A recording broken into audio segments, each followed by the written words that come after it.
Hello, Timmy Nafso here, Executive Vice President and co-founder of FortisPay. Anchor stores are closing all over the country. So what does that mean to you and your business? Are these anchor stores a sign that physical stores are actually dead? Physical retail is dead.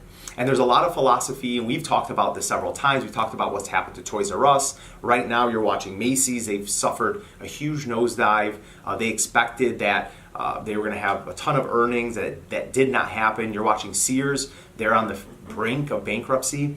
And these anchor stores, right, we call them an anchor store because it anchors the entire shopping center.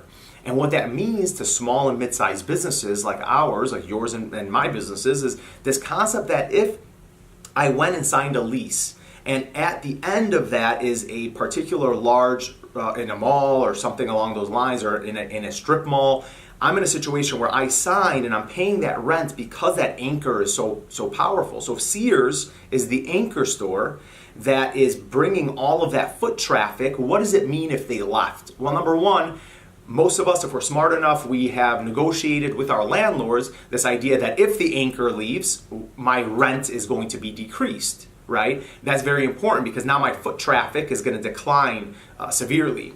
In addition to that, if the anchor store is not to survive, what is going to happen to you and your business? Just getting your rent reduced is not enough.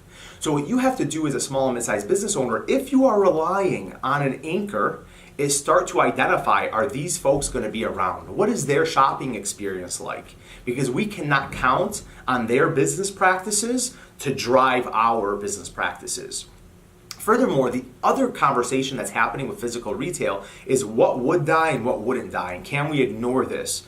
We believe this concept of both retail and digital, right, the online world and the retail physical world, can live together, and they actually need to live together. Companies like Amazon have proved that by opening the Amazon Go stores, right? So Amazon, which is, all online, is saying, wait, we want to go into the real retail world because there are still people and there's still products that you need to shop at, you need to walk into to get a product, right? We know, as an example, 100% that it's very challenging to get your groceries online and bring them in. You want to feel the apple. You want to, make sure that the pear is the pear that you want to pick because the product is not equal, right? Each pear is different.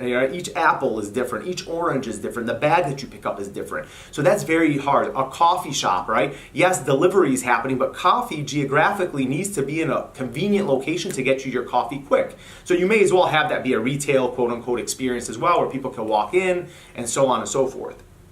But like Toys R Us, like Macy's, like Sears, if your product can simply be ordered online and delivered to you, why would you walk into the store? This is the reality of what we are facing as small and mid-sized business owners. If you have a store that all you're doing is taking a product from point A and bringing it in point B, which is your store, and then selling it to the consumer, C, you're going to be in trouble. It's already happening. People say stores like Best Buy are their favorite places to window shop. They walk in and they order it on their phone and they get it at their home, right? And that's why you've seen so many Best Buy stores close as well.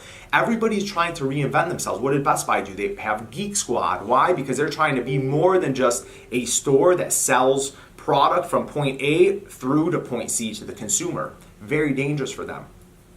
Small and mid-sized business owners, wake up if you are in that world. You have to create something better. You have to plan 2019, 2020, living really in 2021, 2022. What is your 3 and 5 year plan? Are you still going to be relevant if Sears is your end cap, your big anchor store that is starting to suffer and may not be there next year, right? That's the reality of it. So let's pay attention. Please comment below and let us know your thoughts. We're going to keep a close eye on this. Thanks for listening.